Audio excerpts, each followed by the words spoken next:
Uno,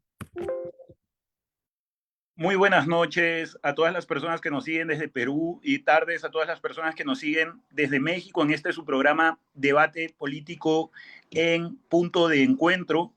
En esta oportunidad nos acompaña el doctor Percy Vilches Salvatierra, quien es abogado, escritor y periodista.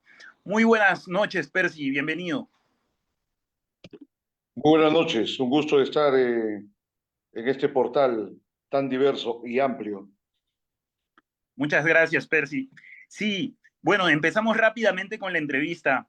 En primer lugar, ¿qué opinión te merece, qué crees que representa el fallecimiento de Mario Vargas Llosa, quien sin duda tuvo una participación muy activa en la política durante su vida y pues ni qué decir de su rol en la literatura peruana, ¿no? Un Nobel que sin duda va a ser recordado a lo largo de la historia. Cuéntanos, por favor. Bueno, yo he escrito algunos ensayos sobre el tema, específicamente sobre el fallecimiento de Vargas Llosa, y tengo, por supuesto, en las redes, incluso en uno de los libros que publiqué en los últimos años, también varios ensayos sobre él, porque fue y es una presencia insoslayable que, sin embargo, se ha visto herida por el odio político de diferentes espectros que se han caracterizado durante toda su existencia precisamente por esa caracterización, el odio político, ¿no? Que es incluso un concepto que se ha desarrollado por el propio Marx y que indudablemente corresponde a los sectores más radicales de la izquierda. Sectores de izquierda en los que en un momento también formó parte Vargas Llosa, que ha tenido pues toda una evolución de pensamiento como la que se suele decir vulgarmente, ¿no? O sea, a los 20 años puede ser comunista, pero ya una vez que tiene dinero, a los 30, 35, serlo es estar totalmente negado del ejercicio del pensamiento, que no es algo tampoco tan exactamente cierto.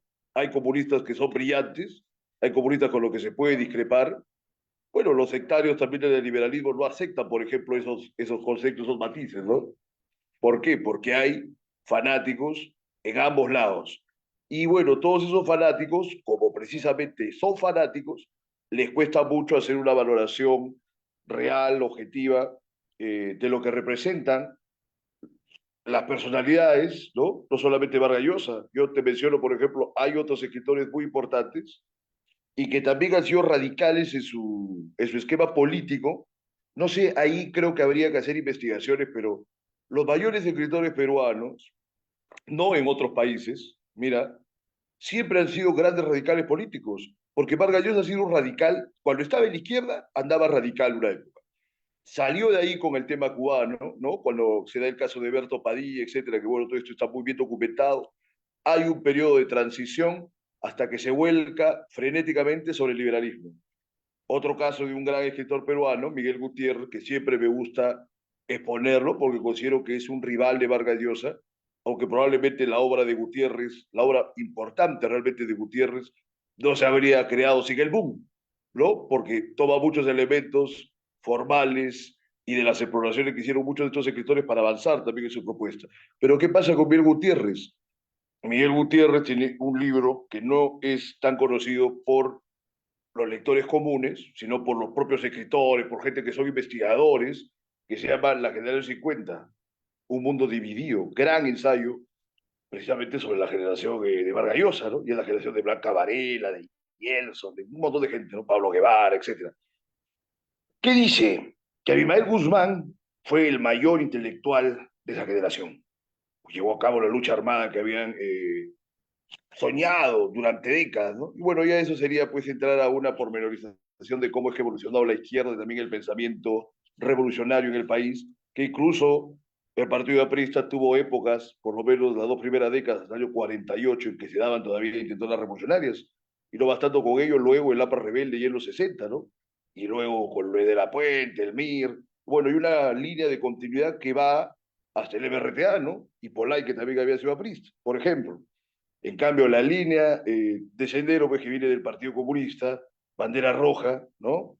Del cual sale luego Patria Roja y sale, pues, también Sendero Luminoso, ¿no? O sea, prácticamente ya se tiran hacia el maoísmo, porque realmente, bueno, los partidos comunistas antiguos como unidad eran pro-moscovitas y luego seguir la línea pro-moscovita, luego de Stalin, bajo Khrushchev, era pues un sinsentido revolucionario porque se habían vuelto ya bastante apergaminados e inclusive querían ir por una vía electoral pese a que ellos habían obtenido el poder vía la revolución, ¿no? En los tiempos de Lenin.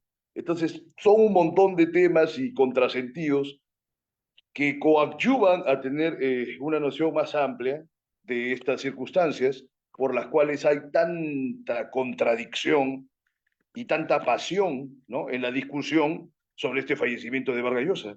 Pero por otro lado, hay también estos encubrimientos. Yo he visto a una tira de sinvergüenzas que son escritores y dicen, no, pero Miguel Gutiérrez no tenía nada que ver con Sendero Luminoso. Está en su ensayo. Su mujer fue muerta, fue asesinada en la matanza de los penales, ¿no? Tuvo el hijo de su mujer, su hijastro, y del mismo modo también, o sea, tuvo un fin trágico, participaban de Sendero. Ahora te digo, mira, Sibila Redondo, ¿no?, que es la viuda de Arguedas, ella participaba apoyando materialmente a Sendero Luminoso. O sea, el esquema y la escena literaria, la escena intelectual peruana, aunque no pareciera ahora que hay tanta gente tan tibia, o sea, siempre ha tendido hacia el radicalismo. Hace poco, o no tan hace poco, hace unos varios meses salió una serie de memorias, ¿no? Un libro de memorias de Royo Santibáñez que se llama Camarada Bailarina, ¿no? Memorias de una generación derrotada por la generación de los años 80, que evidentemente hace alusión a Marisa Garrido Leca. ¿Sabe cuántas críticas ha habido de ese libro? No ha habido ni tres. Y eso que Roger es probablemente el poeta más influyente de esta época. ¿Te das cuenta? ¿Por qué no hablan de eso? Si hay cuánta gente que son expertos en el tema. O sea, no es que tampoco hay que ser pues algo que está totalmente oculto ni secreto. La gran alcahuetería también de la intelectualidad peruana, ¿no? La gran cobardía, por otro lado. Además, siendo que existe el delito de apología al terrorismo, ellos encuentran que mejor no dicen nada, pese a que también existe la libertad de expresión, que ahí habría un gran tema, un horizonte jurídico para problematizar y entrar en litigio. Yo desde luego condeno totalmente la subversión, pero hay que procesar y entender cómo es que se dan estos sucesos, y creo yo que todo ello ha conllevado a este enardecimiento, porque realmente ha habido una convulsión social e intelectual respecto de la muerte de Vargas Llosa. Mira que no es el único premio Nobel, pero sin embargo hay gente que ha salido a ver de que pese a que era un escritor, digamos, notable, como ser humano decían que era hasta lo peor. O sea, se han metido hasta en su vida personal. ¿Por qué? Por la orientación política. O sea, esa clase de sinsentidos son típicos de este país. Todos nuestros hombres públicos y todos nuestros grandes escritores han sido tan aplaudidos como combatidos en este país. Es increíble, o sea, te hablo del tiempo de Valdelomar, Chocano mismo, ¿no? Con tantas contradicciones, el mismo Vallejo, ¿no? Aunque ahora pues siempre le intentan lavar la cara y no admiten matices, o sea, también es un individuo digno de muchas contradicciones, de muchas controversias, ¿no?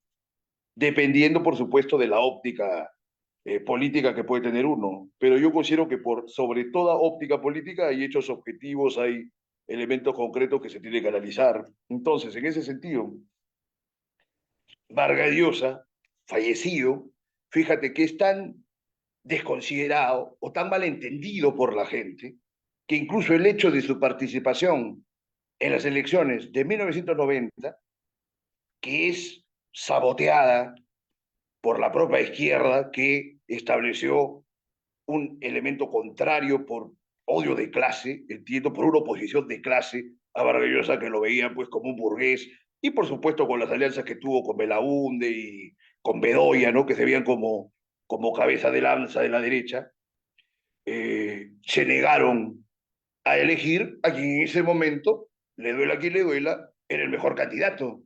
O sea, optar por Fujimori en esas condiciones era un suicidio político. Y lo hicieron y lo han seguido haciendo el curso de toda la vida. También hubo, como no, un direccionamiento aprista, que eso a veces a los propios apristas no les gusta saberlo, no les gusta recordarlo. Pero fíjate, Alba Castro tuvo creo que el 20, el 22% de los votos válidos de esa elección, pese a que hubo, está registrado, un condicionamiento de las cúpulas del partido aprista para que se orientase el voto por Fujimori, sobre todo en la segunda vuelta, ¿no? Pero ya era una cosa que se discutía de antemano incluso. Entonces, bajo esos direccionamientos, siempre muy sujetos a una coyuntura, se han ido dando error tras error en el curso de todas las elecciones hasta la última elección. ¿Y qué infiernos vendrán ahora en 2026? Porque nunca es que hemos llegado al fondo del pozo. Siempre se puede descender algo más. Cuando estuvo Castillo se dijo, ya no se puede descender más. Graso error. Con Dina Boluarte se ha ido todavía mucho más bajo que bajo ningún otro presidente. Entonces, siempre el Perú nos acaba sorprendiendo.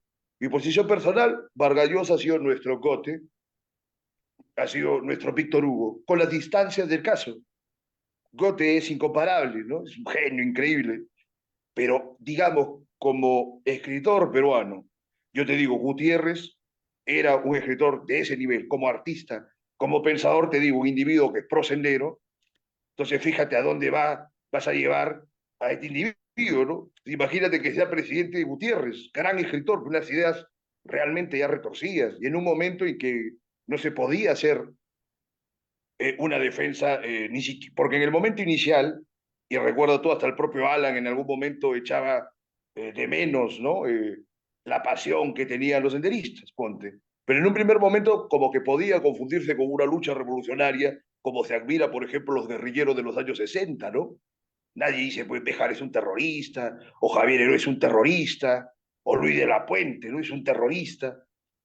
Pero con esta gente, digamos, el primer tiempo, hasta antes de la masacre de los Cávitos, más o menos, incluso los intelectuales que no tenían una cercanía con el tema podían decir, acá hay una intentona revolucionaria, ¿no? Entonces no había todavía un ejercicio drástico de violencia y realmente un dictado de terror, que por otro lado es un instrumento revolucionario, ¿no? Entonces esta serie de fórmulas han conllevado un montón de confusiones. Sí, bueno, y retomando un poco el tema justo con relación a Vargas Llosa y todo este debate que hay entre, pues, o esta discusión que hay en torno a separar un poco, ¿no? Digamos, la obra del artista, ¿no? O los roles que puede tener una persona, ¿no? Como artista de repente, como escritor, y por otro lado como político, que finalmente Vargas Llosa puede tener algún mérito de sensatez en las elecciones del 89, pues hay, sobre todo en estas generaciones actuales, ¿no? Y ya las de hace algunos años, una como visión de tratar de despolitizar las cosas como si esto fuese una especie de mérito, ¿no? Y esto también se ha llevado a, creo, digamos, un nivel institucional tras las reformas de los años 90 con la reforma constitucional de Fujimori. Por ejemplo, ahora, ¿no? En el sistema de justicia podemos ver prohibiciones claras de militancia en partidos políticos, que esto puede o no significar, ¿no? Tener algún vínculo con algún partido político, no como se ha venido viendo a lo largo de la historia, pero por otro lado también hay prohibiciones bastante claras, por ejemplo, en el cargo de Contraloría, en el cargo de la Fiscalía de la Nación o etcétera, en donde hay prohibiciones explícitas en nivel o en jerarquía de leyes orgánicas, ¿no? De no poder militar en un partido, ¿no? Mm. Para poder ocupar estos cargos. ¿Crees que esto tiene algún impacto en la impartición de justicia actualmente? ¿Crees que justo tomando en cuenta el sistema de justicia y cómo ahora han habido tantos juicios hacia eh, pues líderes de sectores políticos, tiene algo que ver o puede haber algún impacto con relación a esto?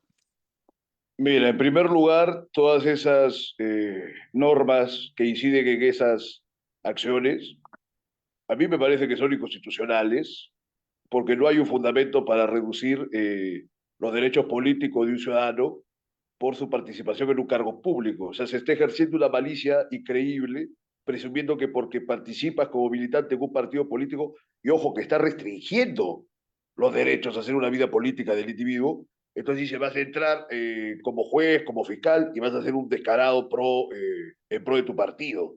Ese es un error grave. Luego, todo partido político, en cuanto tiene una cuota de poder, empodera a sus adeptos, no necesariamente a sus militantes.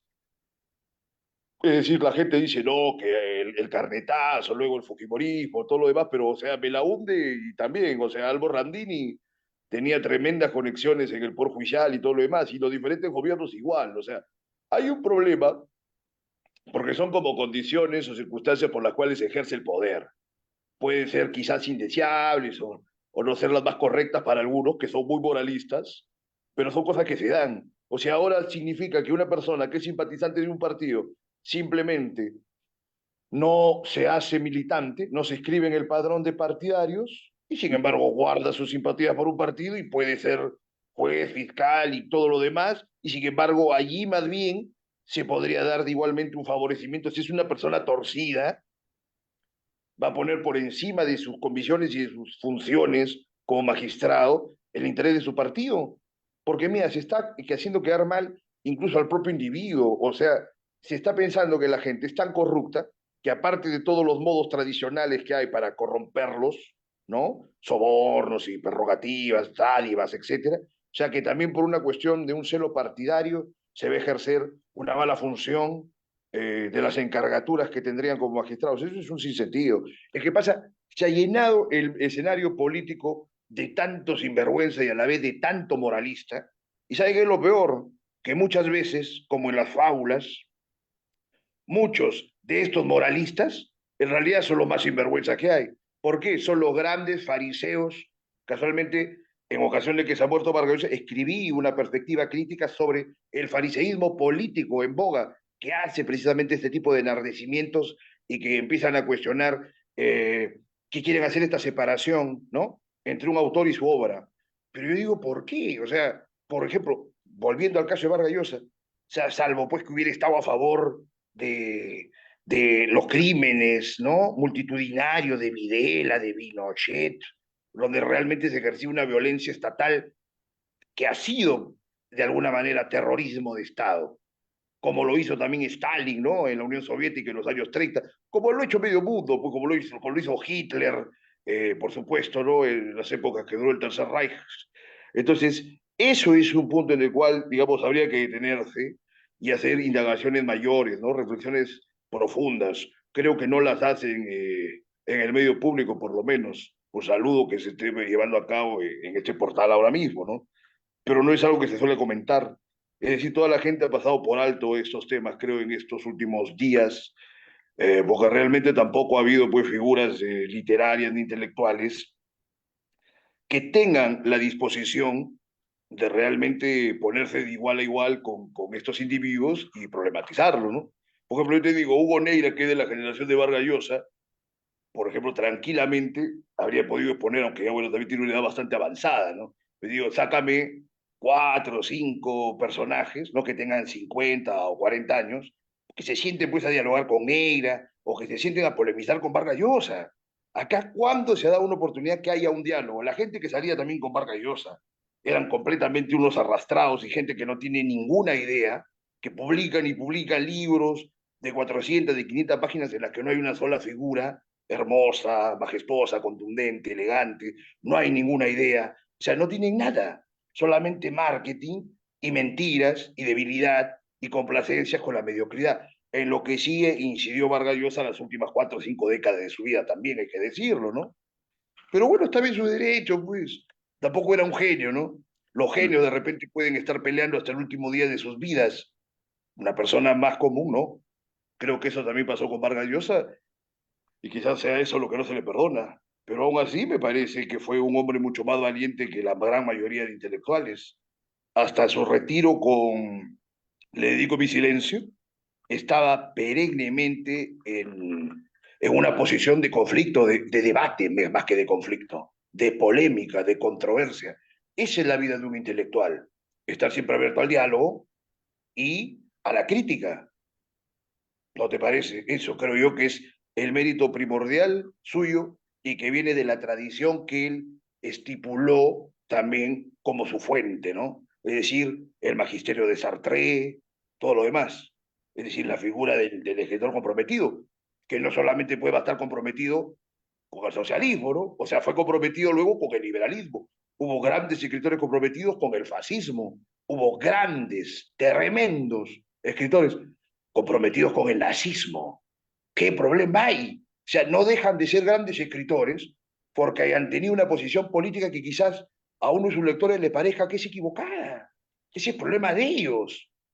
Pero como te digo, el tema del odio de clase y digamos también esta derechización extrema de Vargas Llosa, que incluso fue miembro de la Sociedad Montpellier, etcétera, muy alineado con los grandes intereses de la burguesía internacional, hizo pues que sea detestado. Mira, eso implica que no ha habido ningún criterio entre los intelectuales de izquierda jóvenes que han seguido este enardecimiento. Si esto es que se les puede decir intelectuales, ¿no?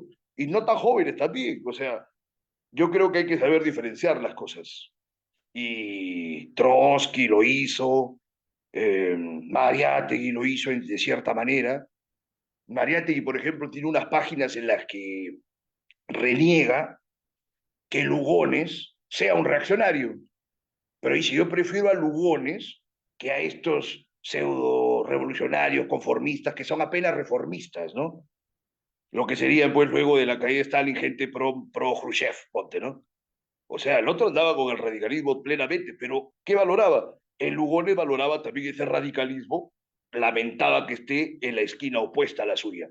Eso, por ejemplo, es honestidad intelectual y grandeza personal, pero el odio ciego porque el otro no comparte tu idea. O sea, ¿por qué estos mediocres, como no tienen esa grandeza que Mariatti, o sea, pensaba muy bien algunas cosas, tenía muchos errores como todos, por supuesto, solamente un enfermo fanático diría Mariatti que no tuvo ningún error, podemos enumerar libros sobre ellos. Entonces te digo, ¿cómo no tiene la grandeza de decir y que cómo fuera que Vargas Llosa siguiera siendo izquierdista? Quizás de ahí también parte todo este tremendo odio que se ha manifestado en su contra, ¿no? O sea, ¿qué fuera si tuvieran un intelectual del prestigio de Vargas Llosa a la izquierda, orientando a la izquierda, que siempre está falta de dirección? Bueno, dicho sea de paso, la derecha y todo lo demás también es un desastre en el Perú, pero ya ese es un tema que viene de que se ha fundado esta república. Nunca hubo un Justo, proyecto nacional ni nada que ver, ¿no? justo sobre eso, ¿no? Como para ir cerrando, porque ya nos quedan pocos minutos. ¿Cómo Eh, no? un poco hablando también sobre la coyuntura política nacional, ¿no? Se me ocurría cuando nos compartías esta postura, ¿no? Esta visión, perspectiva tuya, cómo es que teníamos antes intelectuales como Sánchez, de repente del partido aprista, ¿no? Pues también 4 veces rector de la Universidad San Marcos, ¿no? Una persona con una Tres. filosofía clara, honesta, transparente, en la que de repente no podía estar de acuerdo Vargas Llosa, pero eso no impedía que puedan tener de repente algún tipo de diálogo, ¿no? Discusión, etcétera. Y la postura histórica que él tiene de la universidad no es una isla y cómo ahora, ¿no? Pues está prohibido esto que se llama proselitismo político en las universidades y a partir de eso coartan, ¿no? La actividad política de partidos dentro de las mismas, ¿no? ¿Crees que esto tenga también algún impacto con relación a esta coyuntura política actual que tú nos dices es sorprendente porque pensando que no puede haber nada peor, luego viene algo aún peor? Mira, en las universidades realmente, de una manera muy excepcional, surge uno que otro intelectual ahora, las últimas décadas. Primero se dio pues mira, hablaba de Sánchez, que fue 3 veces rector de San Marcos. Sánchez fue completamente destruido por la Revolución Cultural Maoísta. Cuando llega esto al Perú, Sánchez tiene páginas en las que se lamenta tremendamente por ello. ¿Qué te digo de Sánchez? Es decir, claro, un hombre admirable con sus contradicciones, pero es de una camada intelectual, bueno, de la que era parte el mismo Mariatti y el mismo Aya, estamos hablando hace más de 100 años. O sea, ¿qué ha pasado en el país para que en 100 años no se haya establecido una generación superior? Porque yo te digo, puede haber uno o dos intelectuales de ese nivel, pero son intelectuales que están disgregados de un grupo. ¿Te das cuenta? O sea, no había, en esas épocas que estamos hablando, había 20. Tú dices Sánchez, ha habido pues, varios, el mismo Aya, Mariatti, la gente del conversatorio universitario, Porras, Basadre, un montón de gente, ¿no? Entonces, ¿qué sucedió? Sucedió parece mentira, ¿no? Pues se dio una masificación de la masa universitaria y luego se dio también un copamiento de la izquierda y del marxismo en las universidades nacionales, sobre todo, luego también en las particulares, desgraciadamente. ¿Y qué pasa? No fue un marxismo realmente crítico, porque el propio Valle en algún momento decía que él era marxista, es decir, el marxismo como un método puede otorgar muchos frutos positivos, pero lamentablemente el marxismo que se estableció en el país y en las universidades fue muy dogmático. Por ejemplo, Antonio Zapata hace un estudio, ¿no? En el libro este sobre Sendero, en el que cuenta la historia de Sendero y da testimonio de Lenny Parraguirre, habla Los enemigos, se llama el libro. Por ejemplo, él refiere que por qué pegó tan profundamente este marxismo tan dogmático en las universidades nacionales que habían tenido una apertura mayor en los años 50, 60, 70. Gentes que eran la primera generación letrada de sus familias. Es decir, sus padres, sus abuelos habían sido analfabetos, ponte. Entonces ellos terminaron la secundaria y entraron a una universidad pública. Y les llega con una total efusividad y con una dirección única que hay la nuestra senderismo. Entonces todas estas generaciones cayeron presos de un marxismo que era pues para nada sofisticado y que incluso se podría decir que era hasta antimarxista, porque el marxismo como una fórmula de pensamiento dialéctico no puede pues ser dogmático, ¿no? Tiene que estar en una constante evolución, cosa en la que han fracasado pues innumerables intelectuales, incluso ya que no hayan compartido esta circunstancia que describe Zapata acerca de que era la primera que letrada, ¿no? Hay gente que viene incluso de familias intelectuales y ya no han podido establecer una crítica de su propio credo porque les ha faltado inteligencia, pero ese ya es un problema personal de ellos. Entonces, sobre esa base sería lo que tengo que apuntar en torno a ese elemento, sinceramente. Y tú me dices que hay una persecución del proselitismo político. Estamos llenos de moralismos que son equivocados. Por eso que hay cualquier cantidad de movimientos políticos que son una desgracia, donde no hay ninguna idea política, no hay ningún programa político, y por último, no hay ninguna idea.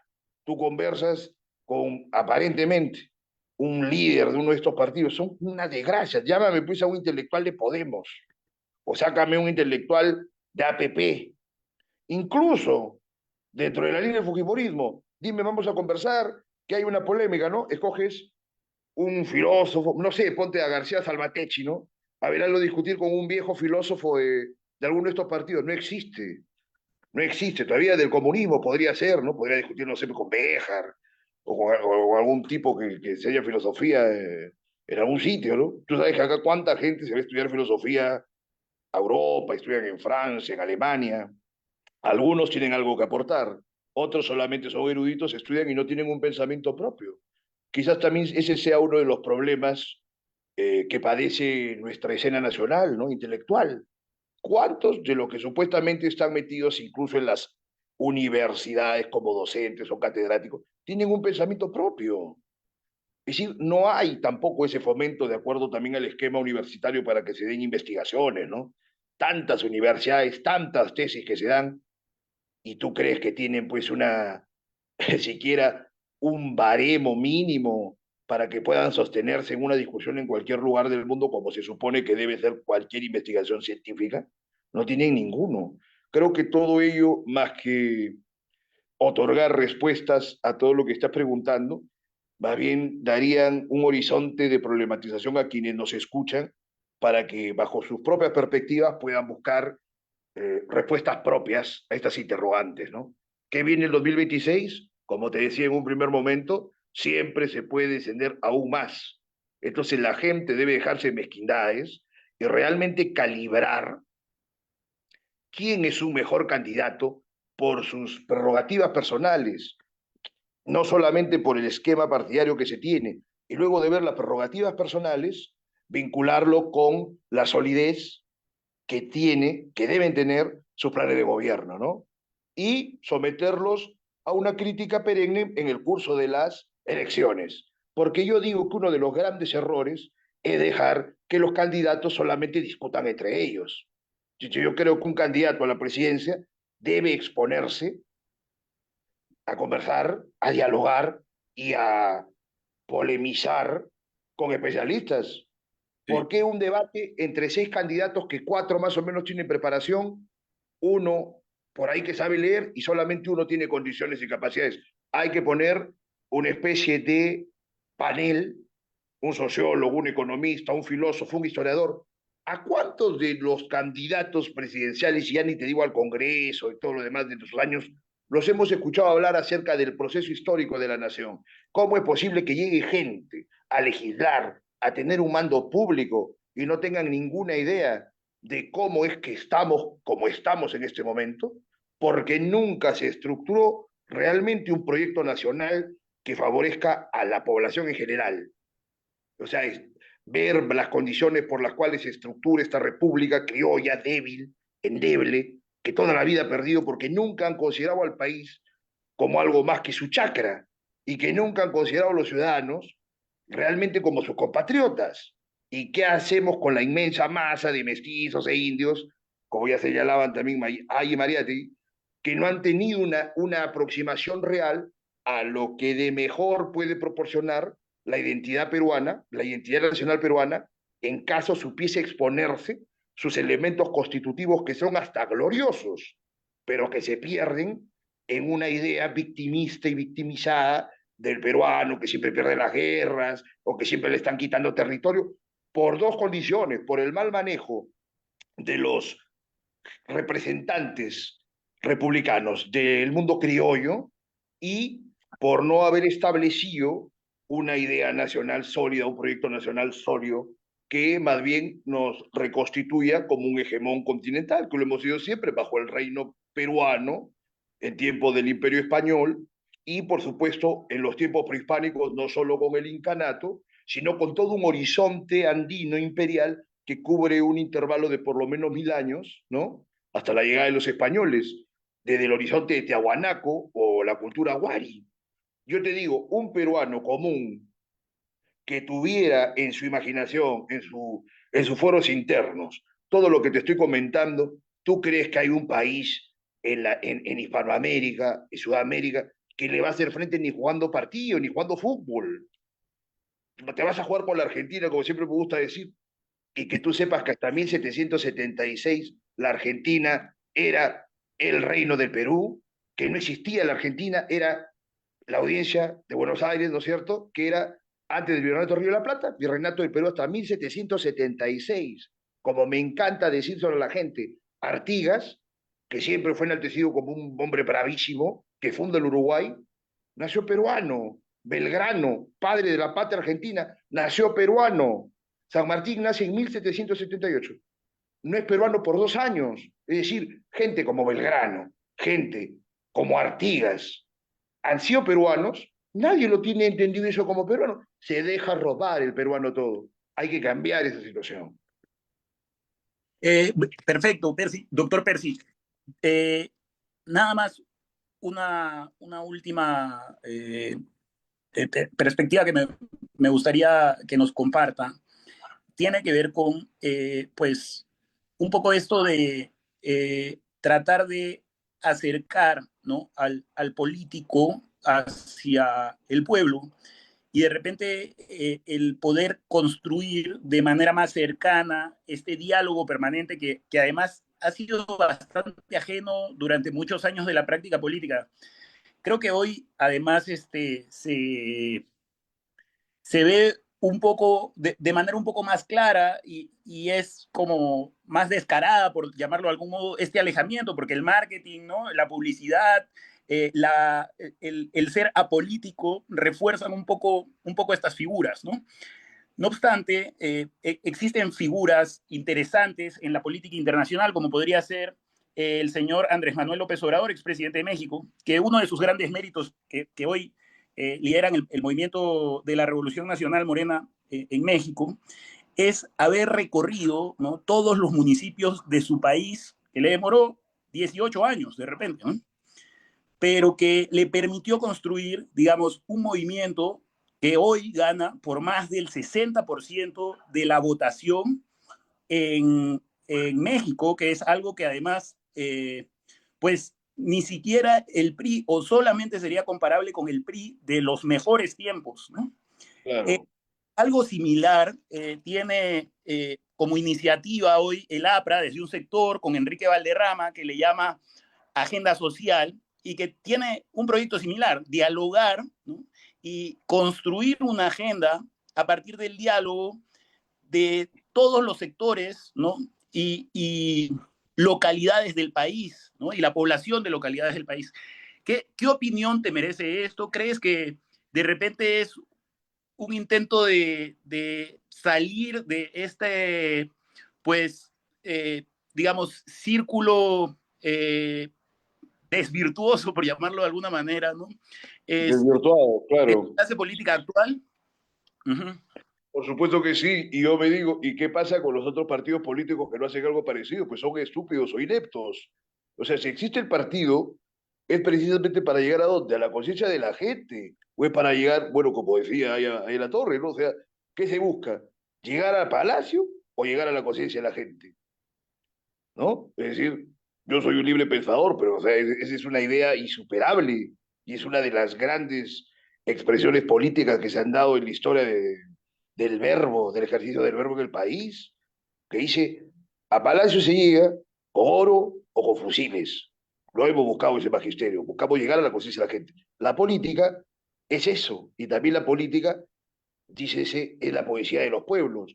Hay una gran manifestación poética y política en llegar a la gente. Y te explico el tema de México, pese a que se puede discrepar infinidad de ocasiones con AMLO, pero ¿qué pasa? Las sociedades constituidas sobre imperios antiguos son muy paternalistas.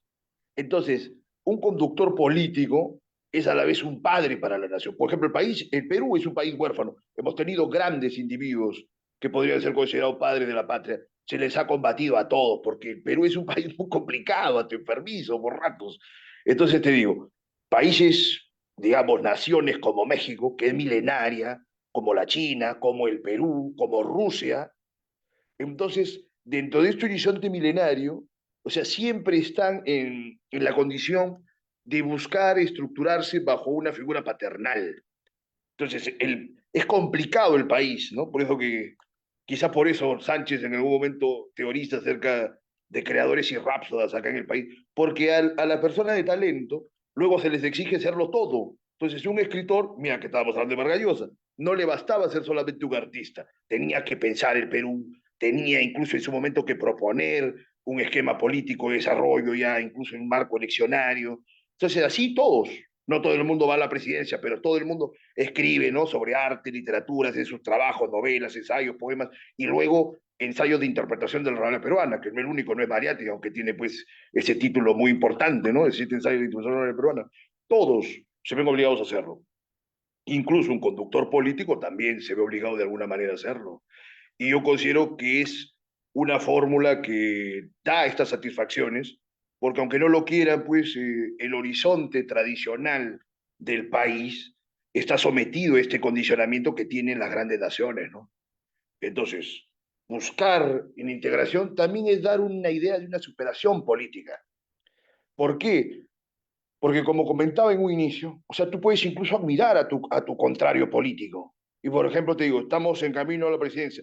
Y digo, este no es de mi partido ni es de mi posición, digamos, pero es el más preparado hombre especialista en economía y que en el partido ni en mi posición política hay ninguno que se compare. Hay que coordinar un plan de desarrollo económico. No lo vamos a poner en el MEF, no lo vamos a poner en el BCR por un celo político, no sería ser mezquino políticamente. O tenemos el hombre más preparado, con mayores condiciones y que tiene un entendimiento mayor del sistema de justicia y todo lo demás de los problemas que se tiene en el ámbito jurídico, Ministerio de Justicia, pero no es del partido. Los propios partidarios pueden reclamar, pero hay que hacer entender que los cargos públicos deben estar en manos de las mejores personas, de los más inteligentes, de los más agudos.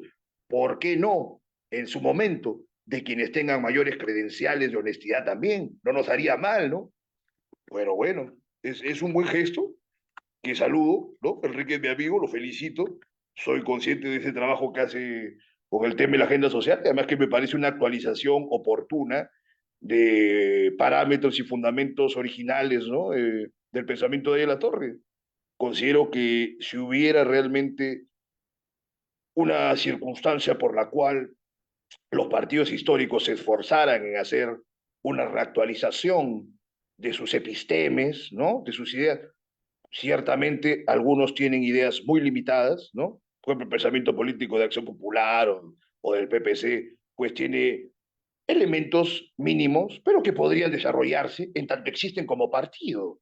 Puede hacerse una innovación, pero para eso que se requiere una estructura grupal, ¿no? De cuadros políticos, de cuadros intelectuales, y que hagan una labor común, porque el país tiene que desarrollarse, pero también tiene que explicarse. E inclusive, podría decirte, en un momento, luego de más de 204 años de una independencia completamente falsa, fundarse. Y para fundarlo hay que tener en claro muchos de estos elementos críticos y problemáticos que hemos mencionado, ¿no? Y otorgar, por supuesto, alternativa de solución a todos ellos, claro.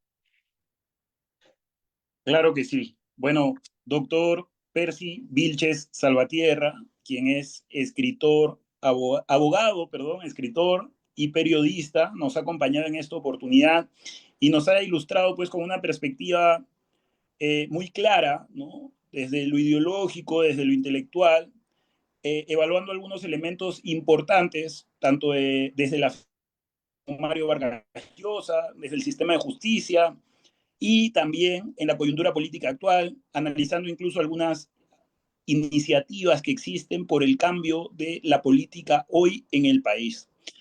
Muchas gracias, doctor Percy. Nos vemos hasta una próxima oportunidad y muy buenas noches. Cuando guste, mucho gusto. Un placer. Hasta luego. Hasta luego.